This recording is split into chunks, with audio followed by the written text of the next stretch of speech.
우리가 이제 26장이고 다음 주가 27장 마지막 장 하는데 저희가 안 한 게 있어요. 또 레위기에서 제일 재미없는 부분, 그런데 제일 중요한 거, 예수님이 사복음서에서 그것 때문에 항상 싸우고 핍박받으셨던 11장부터 15장까지. 그래서 여러분의 눈빛과 저의 신앙이 지금 충돌하고 있습니다. 이걸 어찌해야 될까? 그래서 하여튼 은혜 주신 대로 요약을 잘 하려고 하는데요. 오늘 26장입니다. 26장은 하나님 우리에게 주신 순종과 또 그 축복에 대해서 나오는데요. 여러분 성경 읽으시면 밑줄을 그으시죠? 네. 내가 1년 동안 살았던 신앙이 어떤지를 파악하려면 1년 동안 읽었던 성경의 밑줄을 한번 쭉 훑어보십시오. 그럼 여러분 축복과 저주가 있는데 어디에 밑줄을 많이 그으세요? 저주는 나하고 상관이 하나도 없어. 그래서 보면 막 축복에는 성경책 찢어지게 생겼어요. 막 형광펜으로 그리고 그 위에다 또 볼펜으로 그리고 별표까지 하고. 근데 저주에는 쳐다보도 안 해요. 밑줄은 그냥 관심이 없어요. 여러분 종이가 있으면 앞면과 뒷면, 축복과 저주는요 사실 하나입니다. 앞면이 있으니까 뒷면이라 부르는 거고 뒷면이 있으니까 앞면이라 부른 거죠. 근데 이 앞면과 뒷면을 구별짓는 하나의 기준이 있어요. 행동. 그게 바로 순종입니다. 순종 여부에 따라 축복이 될 수도 있고 저주도 될 수 있는 거죠. 오늘 26장을 통해서 우리 삶을 한번 다시 살펴보겠습니다. 자, 1절부터 한 절씩 교독하며 읽겠습니다. 제가 먼저 읽겠습니다. 너희는 자기를 위하여 우상을 만들지 말지니 조각한 것이나 주상을 세우지 말며 너희 땅에 조각한 석상을 세우고 그에게 경배하지 말라. 나는 너희 하나님 여호와임이니라.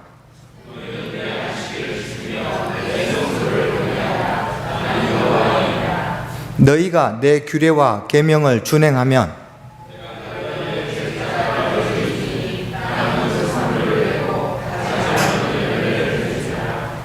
너희의 타작은 포도 딸 때까지 미치며 너희의 포도 따는 것은 파종할 때까지 미치리니 너희가 음식을 배불리 먹고 너희의 땅에 안전하게 거주하리라.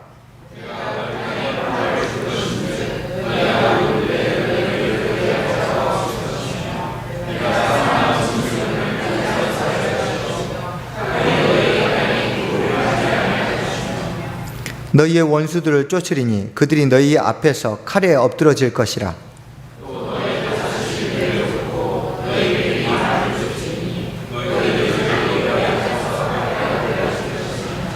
내가 너희를 돌보아 너희를 번성하게 하고 너희를 창대하게 할 것이며 내가 너희와 함께한 내 언약을 이행하리라.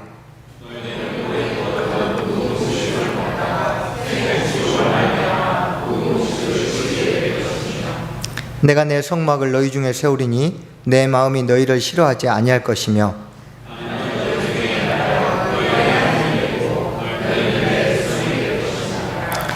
나는 너희를 애굽 땅에서 인도해 내어 그들에게 종된 것을 면하게 한 너희 하나님 여호와이니라. 내가 너희의 멍에의 빗장을 부수고 너희를 바로 서서 걷게 하였느니라. 아멘. 네, 보시면 오늘 이제 1절부터 13절 말씀을 통해서 순종과 축복에 대해서 이 관계에 대해서 살펴보겠습니다. 결국 축복의 조건은 순종입니다. 우리 이 레위기를 읽을 때 항상 생각해야 되는 것이, 아니 잘 되면 순종하면 축복을 주는 거고 우리가 기도해서 무언가를 얻는 거는 기복신앙이라 하고 이스라엘 백성들이 하나님 앞에 기도해서 얻으면 신앙이 좋은 거라고, 도대체 기복신앙과 어떤 차이가 있는가 헷갈릴 때가 참 많습니다. 이 사람들, 이 성경에 나와 있는 이 유대인과 하나님 사이의 신앙은 언약신앙입니다. 즉 약속이 끼어 있어요. 근데 이 약속이 무엇입니까? 하나님을 목적 삼는 거예요. 그러니까 이들 사이에서는 항상 하나님과 이스라엘 사이에 너희가 순종하면 내 백성이 되고 내가 너희의 하나님이 되리라. 순종의 목적이 무엇입니까? 하나님인 거예요. 거기에 약속을 끼워 넣으신 거예요. 선악과도 마찬가지입니다. 네가 먹으면 나를 하나님으로 인정 안 하는 거고 네가 먹지 않으면 내가 하나님을 인정하니까 내가 너희 하나님이 되겠다. 그러니까 먹으면 결국 하나님과 같이 되리라. 하나님 당신하고 상관없이 살겠습니다. 이 이야기로 받아들이시는 거예요. 그러니까 결국은 이 언약신앙은 하나님을 향하도록 모든 조건들을 걸어놓고 그 약속을 지키는 겁니다. 근데 기복신앙은요, 목적이 하나님 상관없어요. 가도 좋고 안 가도 좋고 나한테 유익해야 돼요. 때로는 언약신앙은 내가 순종한다고 했는데 나한테 손해가 될 때도 있어요. 기복신앙은요, 나한테 손해되면 안 돼요. 어떤 상황이 있어도 나한테 유익해야 돼요. 그리고 응답이 안 되면 하나님과의 관계를 불사합니다. 끊어도. 이것이 바로 기복신앙이에요. 그래서 언약신앙을 가진 사람은 응답을 받아도 아멘, 응답을 못 받아도 감사. 근데 기복신앙은요, 응답을 받으면 감사, 안 받으면 다른 곳을 쳐다보는 거. 이게 엄연하게 다릅니다. 그래서 오늘 말씀은 바로 이 기복주의가 아니라 언약신앙인 거죠.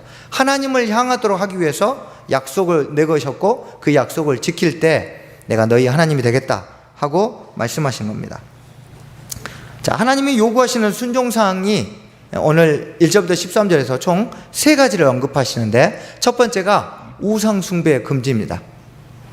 이게 첫 번째인 이유가 있어요. 이게 대전제입니다. 우상숭배란 무엇입니까? 하나님 외에 다른 것을 마음에 품는 거예요. 우리가 뭔가 안에 막 불상 들고 있어야, 부적 붙여야 그게 우상숭배가 아닙니다. 정말 무섭고 교묘한 우상숭배는 하나님을 마음에 두고 다른 것도 마음에 두는 게 진짜 무서운 우상숭배예요. 수준 높은 우상숭배죠. 그래서 하나님 외에 다른 것에 마음을 빼앗기는 순간 그것을 성경은 우상숭배라고 합니다. 이것을 금지할 때 축복이 우리 가운데 흘러들어온다는 겁니다.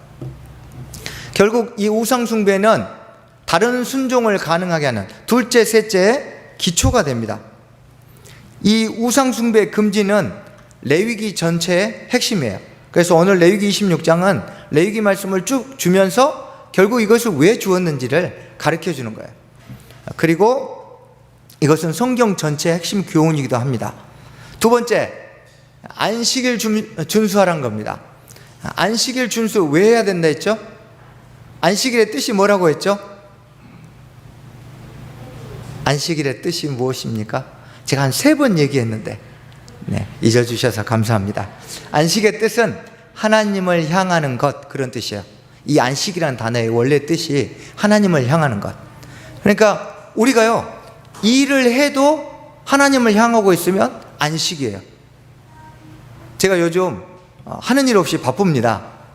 정신없이 바쁜데 제가 이렇게 바빠도 하나님 안에 머물러 있으면 저는 안식할 수 있어요. 그런데 하는 일이 하나도 없어요. 뭐 신방도 없고 설교도 안 하고 뭐 할 게 없어요. 그런데도 하나님 안에 머물지 않으면 저는 안식하지 못하고 있는 거예요. 그런데 이 안식에 뭐가 방해가 돼요? 노동이 방해가 돼요. 하나님께 향해 가는데 노동이 우리의 하나님께 집중하는 걸 흐트러뜨려요. 그래서 노동을 멈추는 거예요. 이 안식일 준수는 선택이 아니라 필수라는 겁니다. 여러분 삶에 노동은 우리 삶의 예수 그리스도를 잃어버리게 합니다. 여러분 혹시 요즘 너무 연말에 바쁘셔가지고 예수님 어디 계신지 지금 찾을 수가 없는 분들은 다른 것들을 좀 줄이시더라도 노동으로 잃어버린 예수 그리스도를 회복해야 합니다. 이 노동에는 2가지 종류가 있는데요. 우리 직장에서 하는 일반 노동이 있고 교회에서 하는 교회 노동이 있습니다. 교회 노동이라고요? 네. 예수가 빠지면 그건 봉사나 섬김이 아니라 노동입니다. 내가 노동을 할 것인지 아니면 내가 봉사를 할 것인지는 내 안에 예수 그리스도가 있는지 없는지 여부로 판단되는 거예요. 그래서 우리 삶에 특별히 교회 노동으로 우리가 열심히 교회에서 봉사하고 섬기는데 예수 없는 종교생활을 하지 않도록 날마다 우리 자신의 삶을 노동으로 잃어버린 예수 그리스도를 다시 회복하고 찾는 시간을 반드시 확보해야 합니다. 만약에 이게 안 된다 그러면 교사고 뭐고 다 그만둬야 합니다. 성가대고 찬양팀이고. 저도 목사 그만둬야 합니다. 저도 정 안 되면 한 달 휴가 신청하겠습니다. 다들 싫어하시는군요. 네, 이걸 받아줄 수 있는 교육 분위기가 돼야 돼요. 그래서 서로 도와줘야 합니다. 셋째로 성소를 공경하라고 했습니다. 성소를 공경하라는 건 즉 항상 성전을 중앙에 두고 사는 삶이 하나님은 순종하는 삶이라고 이야기하는 거예요. 그러면 이것은 우리 삶에 온전한 예배자의 삶을 늘 살아가는 거예요. 다시 말하면 과연 예배가 우선순위인가? 내 삶에서 하나님을 만나는 게 우선순위인가? 내 삶의 주님을 높이는 것이 우선순위인가? 여러분, 우리 교회는 우선순위가 무엇입니까? 제가 이번 주 주일 저희 이제 운영위원회에서 심층 토론을 했습니다. 그래서 저녁 식사 전까지 했는데 끝나고 몸은 피곤했지만 굉장히 기뻤습니다. 왜냐하면 교회가 바른 우선순위를 계속 붙잡고 가려고 노력하고 그렇게 계획을 세우고 있었기 때문입니다. 교회의 우선순위가 무너질 때가 참 많습니다. 늘 교회는 말씀과 기도를 통해서 성령의 충만함을 유지하도록 돕는데 교회의 계획도 세우고 모든 행사들도 운영해야 합니다. 그것이 무너지면 다시 우선순위를 위해서 노동을 멈춰야 되죠. 우리 안에 이 율법주의적 순종을 주의해야 합니다. 우리 삶이 예배가 빠진 채로 순종하고 봉사한다면 바로 율법주의가 파고듭니다. 그래서 이 부분들을 잘 조율해야 할 것입니다. 하나님 말씀에 대한 순종은 우리에게 육적인 축복도 준다고 지금 1절부터 13절에 이야기합니다. 우리는 되게 축복하면 영적인 축복에만 굉장히 집중합니다. 그런데 아니에요. 건강의 축복도 받으셔야 돼요. 아멘. 네. 허리가 구부러지신 분들에게 허리가 펴지는 은혜를, 무릎이 아프신 분들에게 무릎이 강건해지는 은혜가 있으시길 축복합니다. 육적인 축복을 구하세요. 순종했는데 주님 저에게 건강을 주셔야죠. 물질의 축복을 주셔야죠. 그거 기도하는 게 믿음 없는 게 아닙니다. 그게 기복주의가 아니에요. 우리 안에 말씀에 순종할 때는 육적인 축복도 주신다 했기 때문에. 또 히브리서 4장 16절 말씀처럼 우리가 순종할 때 어떤 걸 받냐면요, 여러분, 은혜라고 다 좋은 게 아닙니다. 은혜는 때에 맞춰서 와야 돼요. 아니 12시까지 해결해야 되는데 일주일 후에 주시면 어떡해요? 오늘 12시간인데. 항상 은혜는 때에 맞춰서 주셔야 돼요. 그래서 히브리서 기자가 순종할 때 때에 따라 돕는 은혜를 경험할 수 있다고 이야기한 것입니다. 하나님, 제가 순종할 때 제 인생의 때에 맞게, 분량에 맞게 제게 축복해 주십시오라고 기도하고 그것들을 경험할 수 있어야 합니다. 여러분, 순종은 또 환경을 초월하는 은혜를 경험케 합니다. 우리 삶에 참 이런 경험들이 쌓여야 돼요. 한번 제가 예전에 선교 후보생을 있을 때 저희 아내가 한번 자궁내막증이 심해가지고 수술 일정을 잡아야 되는데 돈이 모아놓은 게 없어서 이제 기도했습니다. 그리고 하나님 보내주실 거죠? 그랬더니 보내주신다는 강한 확신을 주셨어요. 월요일 날 오전 10시에 수술인데 토요일부터 저의 친구는 ATM기입니다. 네. 쉴만 하면 또 가서 찍어보고 하는데 계속 돈이 안 들어왔더라고요. 주일날 저녁까지도 돈이 안 들어오니까 그때 제 마음에 이번은 아니군요. 딱 한데 그때 성령께서 나는 끝까지 갈 건데 너는 끝까지 순종 안 할 거니? 딱 그러시더라고요. 그래서 제가 수술을 못해도 좋습니다.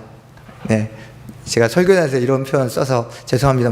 못 먹어도 고 하고 하나님이 안 주셔도 끝까지 간다 하고 병원까지 갔습니다. 네, 9시 50분에 정확하게 수술비와 동일한 금액이 들어왔어요. 근데 금액이 들어온 게 기쁜 게 아니라 하나님은 끝까지 순종하는 자에게 환경을 초월하는 은혜를 주시구나를 그때 정말 제가 뼈저리게 느꼈어요. 그 뒤로는 절대 저는 시간을 보지 않습니다. 하나님이 주신다고 약속했으면 시간은 제 게 아니에요. 그래서 여러분, 우리가 정말 말씀대로 순종하면요, 개인이든 가정이든 교회든 하나님이 환경을 초월해서 역사하는 것들을 경험할 수 있어요. 이걸 경험하는 개인과 가정과 교회가 또 다른 하나님의 은혜를 구할 수 있는 동력이 있는 거예요. 저는 우리가 또 우리 교회가 그런 은혜를 사모하고 경험하고 또 구하는 교회 되기를 축복합니다. 여러분, 이렇게 순종할 때 우리 가운데 살며시 찾아오는 게 있어요. 우리 처지를 보면 순종하면서도 과연 축복이 올까? 라는 생각이 들 때 있어요. 내가 이렇게 열심히 주님을 섬기는데 내 삶이 전혀 개선될 여지가 안 보여요. 내 주변의 가족이나 자녀들이 전혀 좋아질 기미가 안 보여요. 교회가 도대체 희망이 안 보여. 그럴 때 우리 안에 불평이 나올 수 있어요. 그때 이 불평을 누르고 순종으로 축복을 가져와야 돼요. 이것은 싸움이에요. 전쟁이에요. 어떻게 간다고요? 끝까지 간다. 네, 주님은 끝까지 가는 사람에게 부어주세요. 그래서 이 불평은 우리로 하여금 끝까지 순종하지 못하게 합니다. 그래서 불평이 올 때마다 쳐내버리세요. 그리고 계속 순종으로 축복을 가져오십시오. 자, 14절부터 말씀 읽겠습니다. 그러나 너희가 내게 청종하지 아니하여 이 모든 명령을 준행하지 아니하며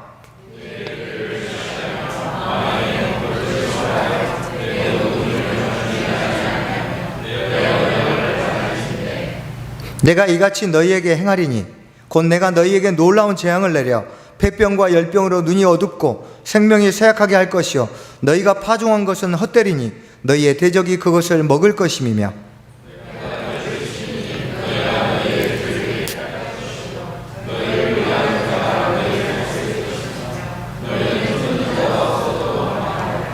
또 만일 너희가 그렇게까지 되어도 내게 청종하지 아니하면 너희의 죄로 말미암아 내가 너희를 7배나 더 징벌하리라.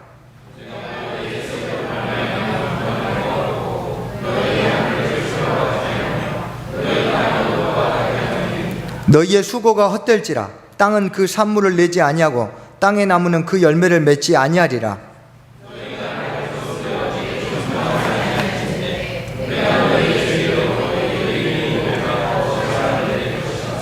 내가 들짐승을 너희에게 보내리니 그것들이 너희의 자녀를 움키고 너희 가축을 멸하며 너희의 수표를 줄이리니 너희의 길들이 황폐하리라.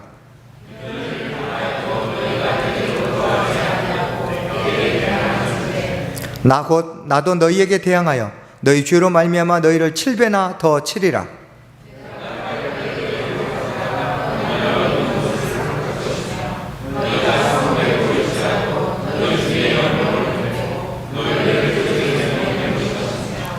내가 너희가 의뢰하는 양식을 끊을 때 10여인이 한 화덕에서 너희 떡을 구워 저울에 달아주리니 너희가 먹어도 배부르지 아니하리라.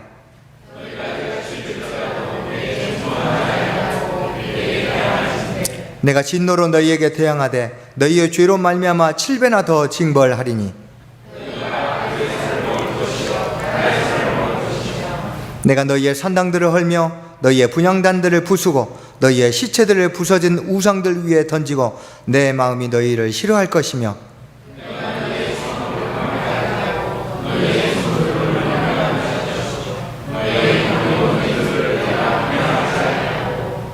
그 땅을 황무하게 하리니 거기 거주하는 너희의 원수들이 그것으로 말미암아 놀랄 것이며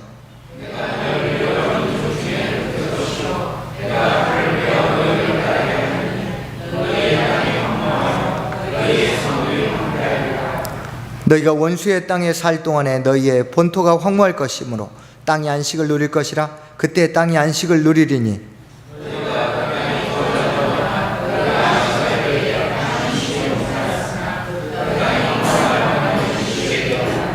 너희 남은 자에게는 그 원수들의 땅에서 내가 그들의 마음을 약하게 하리니 그들은 바람에 불린 잎사귀 소리에도 놀라 도망하기를 칼을 피하여 도망하듯 할 것이요 쫓는 자가 없어도 엎드러질 것이라.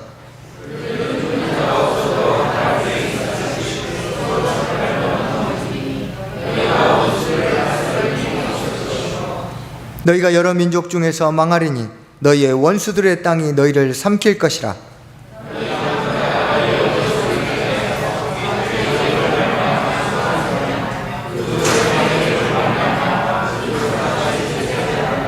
아멘. 자, 이 재앙의 조건, 즉 이스라엘 잠시만요. 네. 이스라엘 하나님의 명령에 불순종하면 그것이 재앙의 조건이 되는 건데요. 여러분, 우리가 죄 가운데 빠진 순간 우리에게 무엇이 찾아옵니까? 죄의 결과로 재앙이 찾아옵니다. 그런데 이 재앙이 하나님의 자녀가 되었어요. 그러면 어떻게 되죠? 다시 차단되고 우리 안에 복이 옵니다. 그런데 불순종은 어떻게 되나요? 우리에게 약속된 복을 제거해버려요. 그러니까 우리가 범죄했어요. 그래서 재앙이 함께하는 인생이 됐습니다. 근데 다시 우리가 예수 그리스도 안에서 하나님의 자녀가 되었어요. 그럼 우리에게는 재앙이 아니라 복만 받을 수 있게끔 하나님이 완전히 재앙의 나라에서 축복의 나라로 옮기셨어요. 그런데 이 재앙의 영향력이 이 축복의 나라에 사는 우리에게 영향력을 끼칠 수 있는 조건이 하나 있습니다. 불순종입니다. 불순종하면 하나님이 우리에게 주시려고 약속하셨던 그 복을 막아버려요. 그래서 지금 이 말씀을 통해서 이 재앙들이 너희에게 오는 이유는 불순종이다 라고 이야기하면서 5가지 종류의 재앙을 쭉 14절에서 39절까지 언급하고 있는데, 크게 요약하면 이렇습니다. 첫 번째가 역병과 패배, 두 번째 가뭄이 찾아옵니다. 그리고 세 번째 들짐승, 그리고 전쟁, 연병, 기근, 이게 네 번째 종류입니다. 그리고 5번째는 자식을 먹는 비참한 상태와 포로로 유배가는 것. 이렇게 5단계에 걸쳐서 이 재앙의 조건들이 계속적으로 추가됩니다. 특별히 이 재앙의 특징이 있는데요, 회개하지 않을 때 7배가 강화되는 특징이 있습니다. 그리고 또 하나는 사람이 불순종했는데 누가 쉽니까? 땅이 안식을 누립니다. 지금 25장과 26장은 다 땅에 대한 이야기예요. 우리 지난 수요일 날 희년법, 그리고 토지법, 고엘제도, 토지를 무르는 거 다 지금 땅에 대한 이야기거든요. 26장도 땅에 대한 이야기예요. 하나님이 땅을 통해서 일용할 양식을 주시고 복을 주신다고 했는데, 이 땅이 황폐하면서 땅이 뭔가 재앙들을 토해내는 거예요. 그래서 이 불순종을 하게 되면 땅을 완전히 쉬게 만들어 버리시는 겁니다.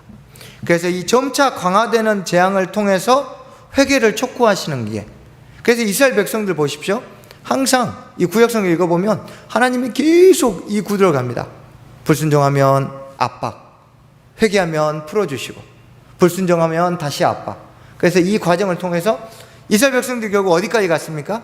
이 5번째, 사마리아 성에 3년 동안 성이 포위되자 자식을 먹는 비참, 오늘 네 아들을 먹자, 내일은 내 아들을 줄게 하고 먹었는데 다음날 자기 자식을 숨기니까 그걸 하소연하잖아요, 왕께. 자식을 먹는 비참한 상태, 결국 그리고 포로로 잡혀가는 이런 이 재앙의 단계. 그러면 오늘 우리 예수 그리스도를 믿는 우리의 삶은 어떻습니까? 물론 그렇게 하지 않으시지만 우리 안에 계속 불순종하면 하나님이 여러 가지 단계들을 통해서 계속 경고를 주십니다. 그래서 우리가 경고가 더해갈 때마다 더 깊은 경고가 오기 전에 하나님 앞에 빨리 돌아서고 순종해야 되는 거죠. 이 재앙과 심판에 대해서 굉장히 길게 나옵니다. 지금 축복은 1절부터 13절까지 짧게 나오는데 14절부터 39절까지 5종류가 되게 심판에 대해서 쭉 이야기합니다. 왜 그럴까요? 죄가 얼마나 이 하나님의 심판을 초래하는데 엄중한지를 설명하기 위해서. 여러분, 이 5가지 중에 한 가지만 와도 인간이 살 수 있겠습니까? 이렇게 철저하고 파괴적인 죄의 습성을, 죄의 결과를 보여주기 위해서 구체적이고 명확하고 아주 심각한, 적나라하게 이것들을 기록하셨습니다. 그러면 이 재앙을 받게 되는 죄가 뭘까요? 죄는 이 레위기에서 말하는 건 말씀을 듣지 않고 순종하지 않는 거예요. 듣지 않으니까 당연히 순종하지 않겠죠.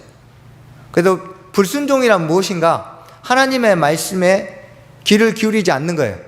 말씀을 듣고 싶어 하잖아. 말씀을 읽고 싶지 않아요. 설교를 듣기 싫어하고 성경을 읽기 싫어하면 그것이 불순종의 시작이고 그것이 내 삶의 재앙의 문을 여는 시작입니다. 그래서 말씀을 듣고자 하는, 그래서 시편 기자처럼 주님 아침마다 제게 말씀의 사모함을 주십시오. 기도해야 합니다. 주님, 내가 말씀을 읽을 때 송이꿀보다 더 단 말씀을 경험할 수 있도록 도와주십시오. 저는 늘 기도 중에 이걸 빠뜨리지 않습니다. 저도 읽기 싫을 때 있거든요. 정말 성경 읽기 싫을 때가 있어요. 그럴 때 이 기도를 합니다. 주님, 오늘 억지로 읽습니다. 근데 억지로 읽었는데 송이꿀보다 단 말씀을 발견하게 해주십시오. 희한하게 그날 되게 은혜됩니다. 그래서 하나님이 내 안에서 말씀을 듣고 순종할 수 있도록 내 마음을 새롭게 하시기를 기도하시기 바랍니다. 여러분, 재앙은요, 축복이 영적인 것만 축복인 게 아니라 육체적인 것도 축복이듯이 재앙도 영육간 모든 것에서 비참한 상태를 초래합니다. 육적인 질병들도 오죠. 또 영적으로는 하나님과 교류할 수 없게 만듭니다. 이것들을 우리가 극복하려면 우리 삶에서 날마다 하나님 말씀 안에서 머물러 있어야 합니다. 그래야 우리 삶이 자연스럽게 예수님과 동행하는 삶을 살 수 있는 거예요. 맨날 주님과 동행하겠다고 결단하는데, 동행하려고 결단을 하는데 말씀 안에 머물러 있지를 못해요. 동행하게 하는 기준과 방법들을 말씀을 통해서 받아야 되는데 그걸 모르니 어떻게 우리가 예수님과 동행하는 삶을 살 수 있겠습니까? 그래서 예수님과 동행하고 싶으면 말씀 안에 머무를 수 있도록 우리 삶을 다스려야 합니다. 재앙은요, 때로는 우리에게 징계의 수단이 될 때가 있습니다. 여러분, 오해하시면 안 됩니다. 인과응보하고 좀 다릅니다. 오늘 출근하다가 갑자기 교통사고를 났어. 둘 중에 하나입니다. 우리는 어떤 생각하죠? 갑자기 막 머릿속이 복잡해집니다. 내가 최근에 뭘 잘못했나 막 해서 찾기 시작합니다. 이것은 인과응보입니다. 그러면 정답은 우리는 뼈도 모출입니다. 우리가 잘못한 대로 하나님이 그때그때마다 벌로서 우리를 깨닫게 하려면 우리는 뼈도 모출해요. 또 하나는 인과응보는 아니지만 하나님이 그러한 수단을 통해서 우리에게 깨달음을 주시고 우리가 죄에서 돌이키도록 수단으로 사용하실 때가 있어요. 이걸 좀 구별할 필요가 있습니다. 자, 징계는요, 하나님이 우리를 사랑하는 수단 중에 하나입니다. 그래서 징계를 때로는 하나님이 혹시 이걸 통해서 나에게 어떤 사인을 주시려고 하나? 이렇게 생각하시는 것까지는 좋습니다. 그런데 내 잘못한 것에 대한 벌을 주시려고 하나? 이렇게까지 가면 인과응보로 빠지는 겁니다.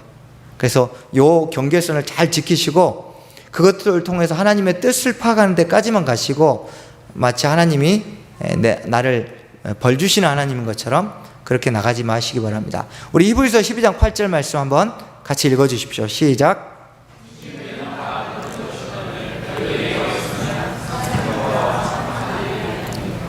네. 여러분 삶에 고난이 없다면 여러분 심각하게 고민하셔야 됩니다. 물론 둘 중에 하나죠. 너무 완벽하게 성화의 삶을 살고 있어서 징계할 거리가 없는 경우. 제가 보니까 여기에는 없으신 것 같은데, 그러면 두 번째겠죠. 우리 삶에요, 고난을 통해서 하나님이 징계를 주시는 건 우리를 사랑한다는 거예요. 우리에게 더 한 발짝이라도 나한테 와라 하는 주님의 신호로 알고 감사해야 합니다. 그런데 감사가 잘 안 되죠. 왜요? 낙심이 먼저 찾아와요. 힘들거든요. 그래서 낙심은요, 그래서 예수님이 낙심하지 말라 했어요. 왜요? 낙심은 징계의 목적을 잊게 만들어요. 징계는 하나님의 사랑의 수단이란 걸 잊어버리게 만듭니다. 그래서 여러분 삶에 지금 고난 가운데 어려움이 있거나 주변에 어려움이 있는 사람도 있으면 첫 번째로 권유하십시오. 낙심을 쫓아내라고. 낙심은요, 밀어내야 돼요. 거절해야 돼요. 나 너 싫어.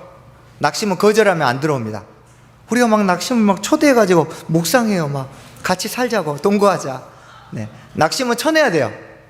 그래서 밀어내야 됩니다. 낙심을 우리가 밀어내면 안 들어옵니다. 낙심이 들어온 순간 징계의 목적을 잊어버리고 징계 자체에 주목해서 불평하게 만듭니다.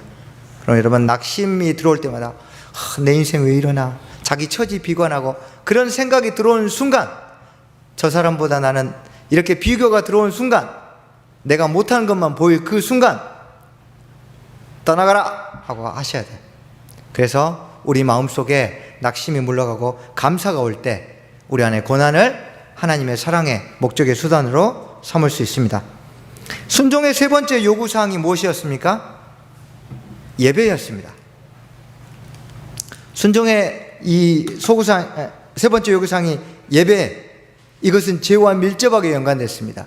죄는요, 우리 삶에 들어온 순간 첫 번째 무엇을 파괴합니까? 우리의 예배를 파괴합니다. 여러분 한번 죄 짓고 예배 드리러 와보십시오. 꼭 그러란 말이 아닙니다. 네, 그런 날이 있죠. 예배가 됩니까? 정말 안 돼요. 아내를 사랑하고 와야 되는데 부부싸움하고 온 날 참 안 돼요. 우리가 죄가 들어오면요, 예배가 깨져요. 그래서 이 죄는 우리 안에 예배를 깨트리는, 우리의 온전한 예배자의 삶을 파괴하는, 그래서 늘 죄에 대해서 민감해야 합니다. 재앙과 심판에 대한 구체적인 언급을 통해서 우리가 무엇을 발견해야 합니까? 이것들을 우리가 다 짊어지고 지옥 불구덩이로 갔어야 되는데 누가요? 예수님이 이것을 다 짊어지시고 가셨구나.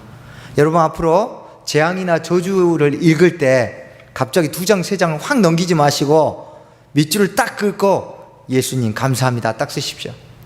재앙과 저주가 나타날 때마다 하나님께 영광을 돌려야 돼요. 내가 짊어질 것들을 다 십자가에서 짊어지신 주님을 찬양합니다. 고백하시길 축복합니다. 40절부터 46절 교독하겠습니다. 그들이 나를 거스른 잘못으로 자기의 죄악과 그들의 조상의 죄악을 자복하고 또 그들이 내게 대항함으로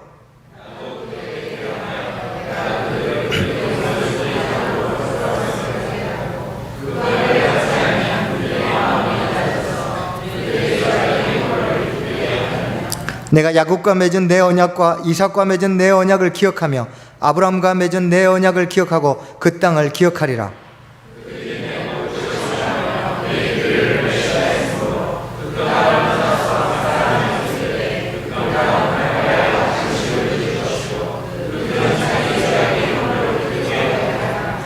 그런즉 그들이 그들의 원수들의 땅에 있을 때 내가 그들을 내버리지 아니하며 미워하지 아니하며 아주 멸하지 아니하고 그들과 맺은 내 언약을 폐하지 아니하리니 나는 여호와 그들의 하나님이 됨이니라.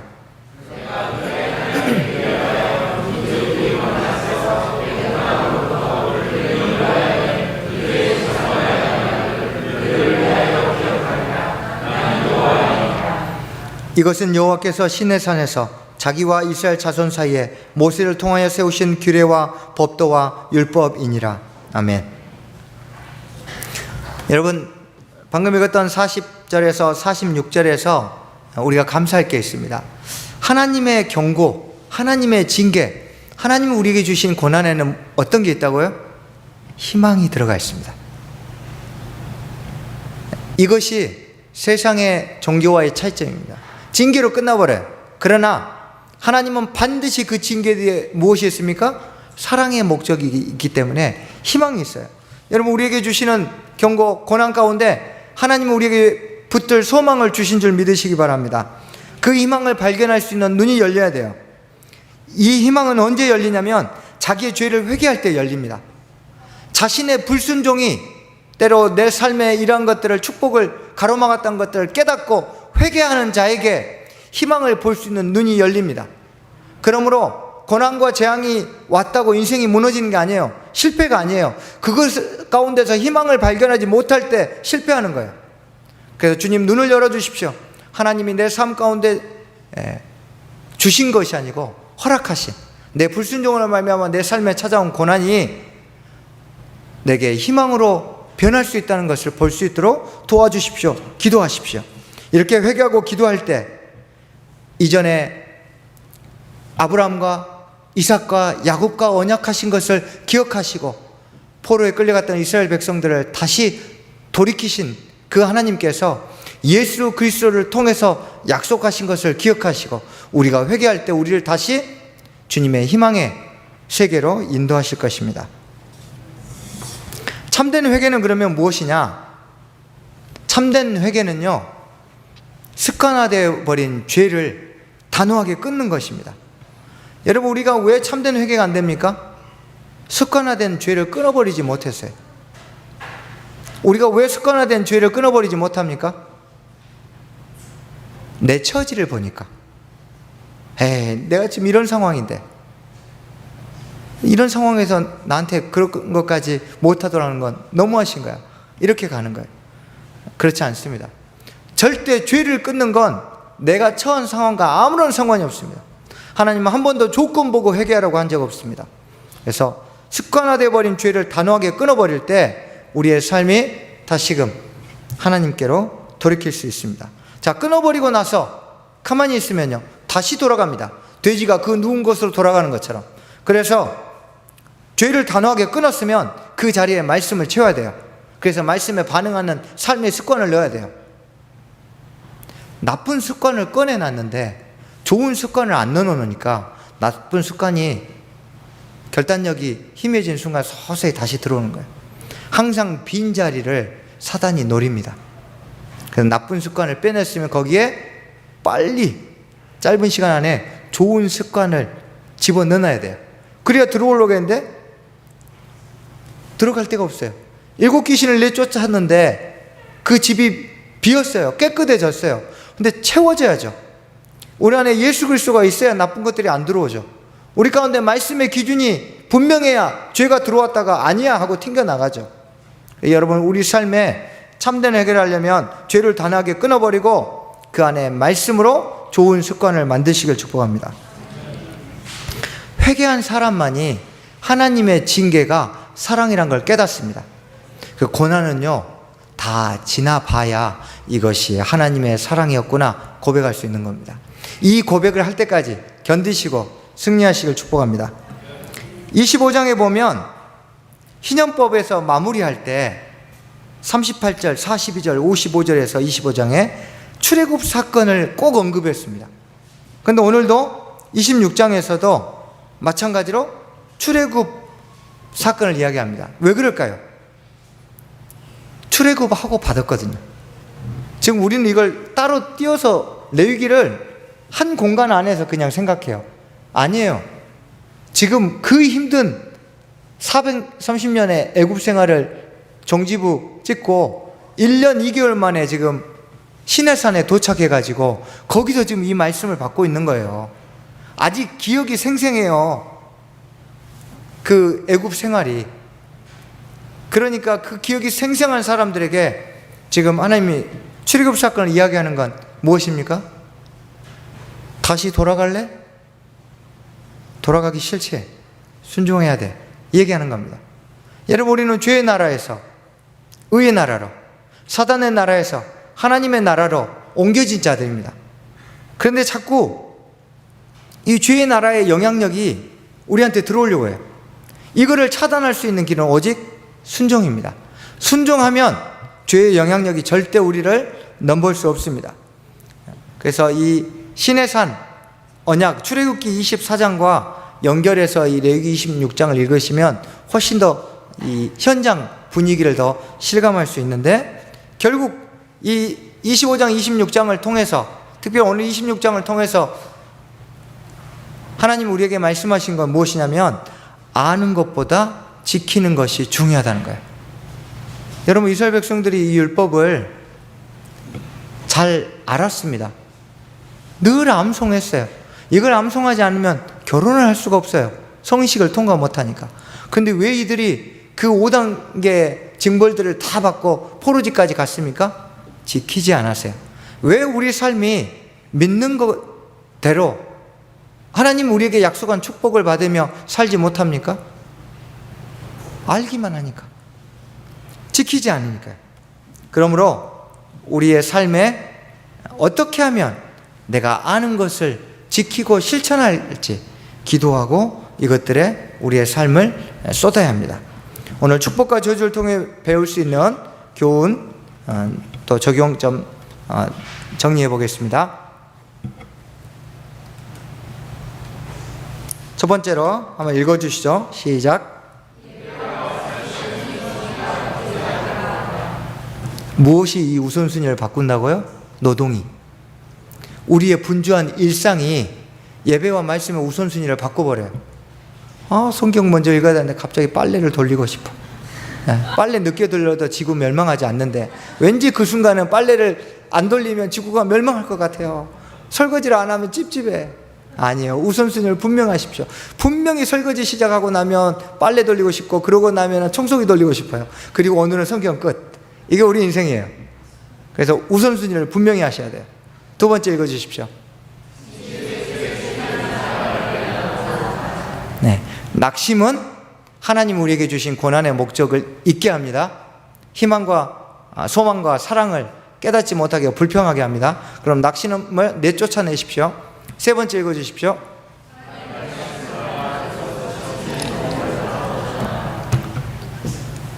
기도하지 않으면 결단력으로 절대 안 되는 게 세 번째 영역입니다. 그래서 여러분 피곤하시겠지만 기도에 많이 나오시고 또 일상에서 틈난 대로 기도하시면서 지키는 삶 살 수 있도록 은혜 달라고 계속 주님께 순종의 능력 달라고 기도하시기 바랍니다.